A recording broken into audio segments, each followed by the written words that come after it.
मुख्यमंत्री अपने मित्रों पर कितने मेहरबान हैं, ये अब प्रदेश और देश की जनता अच्छी तरह से जान चुकी है। लेकिन अब इससे भी एक कदम आगे बढ़कर मुख्यमंत्री अपने मित्रों के परिवारों के सदस्यों को भी नियमों में बदलाव करके एडजस्ट करने में लगे हुए हैं।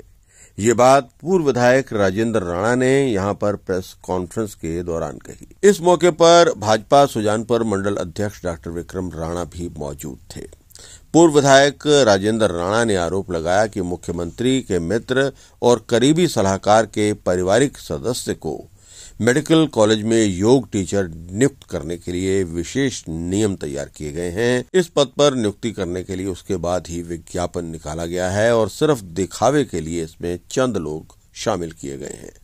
उन्होंने कहा कि हैरानी की बात यह है कि देश में सैकड़ों मेडिकल कॉलेज हैं, लेकिन किसी में भी योगा टीचर की नियुक्ति नहीं हुई है। फिर हिमाचल में ऐसी क्या नौबत आ गई कि इस तरह की नियुक्ति करनी पड़ी। उन्होंने कहा कि प्रदेश में हजारों युवाओं के साथ धोखा किया गया है, पात्र लोगों को नौकरियां मिल नहीं रही हैं, लेकिन मुख्यमंत्री अपने मित्र और परिवार के लोगों को एडजस्ट करने में लगे हुए हैं। मुख्यमंत्री सुखविंदर सिंह सुक्खू अपने दोस्तों पर इतने मेहरबान हैं, ये तो पूरा प्रदेश पूरा देश जान चुका है। परंतु अब दोस्तों के परिवारों पर भी इतने मेहरबान होने शुरू हो गए हैं कि उनके लिए कोई भी कानून नया जो बनाया जा सकता है। मेरे ध्यान में मामला लाया है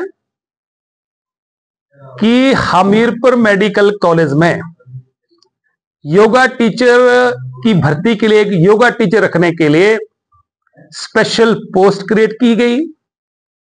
उस पोस्ट को एडवर्टाइज किया गया और जिस व्यक्ति को रखना था उनके मुताबिक उसमें कंडीशनें बनाए तैयार की गई। जो भोरंज के विधायक हैं उन्होंने पीछे कुछ पर्सनल टिप्पणियां मेरे ऊपर करी। मैं तो सिर्फ इतना ही कहना चाहता हूं कि ये विधायक एक्सीडेंटल बने हैं, सारा जीवन लड़ते रहे, अब एक्सीडेंटल विधायक बन गए हैं।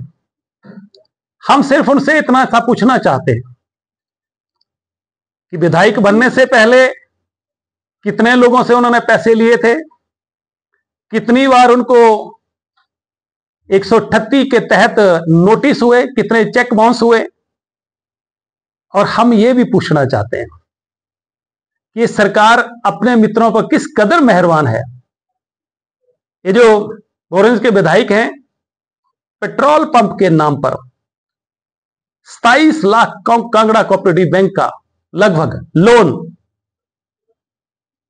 उसको वन टाइम सेटलमेंट के तहत 15 लाख रुपया जो है लोन जो है वेव ऑफ कर दिया। तो मुख्यमंत्री जी आप बताएं कि अपने मित्रों के लोन भी वेव ऑफ करने में लगे हैं। 15 लाख रुपया लोन वेव ऑफ कर दिया। और हम मुख्यमंत्री से भी जानना चाहते हैं, ये तो मैंने कहा कि भोरंज के विधायक कितने उनको नोटिस हुए, कितने चेक बाउंस हुए, और विधायक बनने के बाद तुरंत बाद वो अमीर लोगों की श्रेणी में पहुंच गए हैं। तो ये सारा जो हो रहा है ये कहां से हो रहा है। दूसरा, 1999 में भोटा हॉस्पिटल जो कि राधा स्वामी सत्संग व्यास की तरफ से निर्मित हुआ था, यहां पर हमीरपुर जिला के गरीब लोग जो है वहां उपचार करवाते हैं। और यहां पर मरीजों से कोई भी चार्ज नहीं लिया जाता है, फ्री मुफ्त में सेवा जो है ये जो सत्संग व्यास वाले हैं सेवा कर रहे हैं।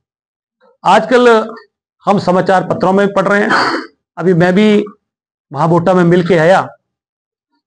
एक छोटा सा इशू कि ये जो राधा स्वामी सत्संग व्यास है, इसके नाम ये जमीन है और उस पे जो है महाराज Jagat Singh medical relief society के नाम से हॉस्पिटल बनाया और उन पर जीएसटी लगाया जा रहा है। अब जब वो पैसे लेते नहीं हैं, किसी से चार्ज नहीं करते हैं, फ्री सेवा कर रहे हैं, उनके पास आमदन कोई नहीं है, तो 2 करोड़ रुपया सालाना या 2.5 करोड़ रुपया उनके ऊपर जो बर्डन पड़ रहा है वो कहां से देंगे। तो इसलिए ये मैं पब्लिक इंटरेस्ट की बात कर रहा हूं कि लोगों की मांग है, क्योंकि उन्होंने कह दिया है कि इसकी हमें रिलीफ नहीं दिया जाता है तो हम लोग हॉस्पिटल बंद करने के लिए मजबूर हैं। तो मेरा सरकार से आग्रह है कि पब्लिक इंटरेस्ट में तुरंत जो है वो सरकार फैसला ले, और ये चाहते हैं क्योंकि ये जो जीएसटी का रिलीफ तभी मिलेगा जब ये जो लैंड है राधा स्वामी सत्संग ब्यास के नाम पर जो है इसको लैंड को ट्रांसफर करके जो है महाराज Jagat Singh medical relief society का नाम कर दी जाए, क्योंकि इसके पैटर्न और संरक्षक एक ही हैं। तो मुझे लग रहा है कि जहां कोई बिजनेस इंटरेस्ट नहीं है